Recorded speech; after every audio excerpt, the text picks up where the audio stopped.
So long as you're starting with high quality beef, cooking a good steak is as easy as throwing it on the grill or searing it in a hot skillet.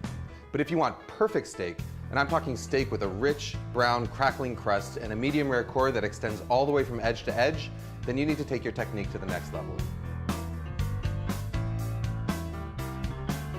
Now, traditional methods like broiling, grilling, or searing in a skillet leave you with one problem.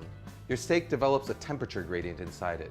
So while the very center of the meat might be a perfect medium rare, as you move towards the outer layers, it becomes more and more cooked until you reach the edges, which have the dry, chewy texture of well-done meat.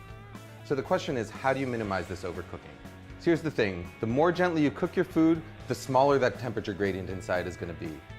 So for instance, if you cook a steak in a 500-degree oven, you're going to develop a pretty thick band of gray meat inside. Cook that same steak in a 250-degree oven, and that gray band shrinks significantly. You may have heard of a concept called sous vide cooking, and the idea here is to take that low temperature cooking to the extreme. With sous vide cooking, you place your steak inside a sealed plastic bag and then put that plastic bag in a water bath held at the exact temperature that you want to serve your steak at, say 130 degrees for medium rare. About 45 minutes later, you take your steak out of that bag and it's perfectly evenly cooked from edge to edge with no temperature gradient and no danger of overcooking. The problem is that sous vide equipment is really expensive, but there's an alternative. A regular old $30 beer cooler. Even though a cooler is designed to keep cool things cool, it's equally good at keeping hot things hot. So all you've got to do is fill it up with hot water, adjust the temperature with boiling water or cold water, and then place your bag meat inside it to cook. So long as you start a few degrees higher in order to compensate for the heat loss when you add your meat, it should be able to maintain its temperature for the 45 minutes required to cook most steaks, pork chops, lamb chops, chicken, or fish. You can cook your meat either in a cryovac style bag or in a regular heavy duty zipper lock bag. In order to get the air out of a zipper lock bag, put your meat inside it, zip it up most of the way, and then slowly lower it into the water, sealing it just as the air is forced out.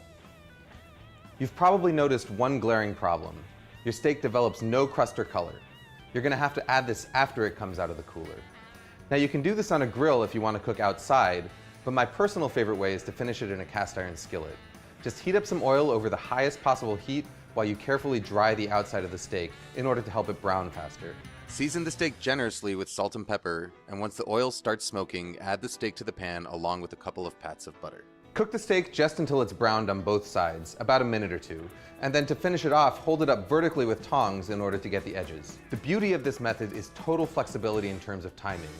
Once your steak comes up to temperature inside the cooler, you can let it sit there for up to a few hours longer without worrying that it's going to overcook. Your steak is going to be hot and ready to sear as soon as you're ready to eat. You want to up your game even further? Then get yourself one of these guys. By combining the intense heat of a propane torch with a cast iron skillet, you can get a steakhouse quality char in a matter of moments. Just make sure that you shut off your smoke detectors first.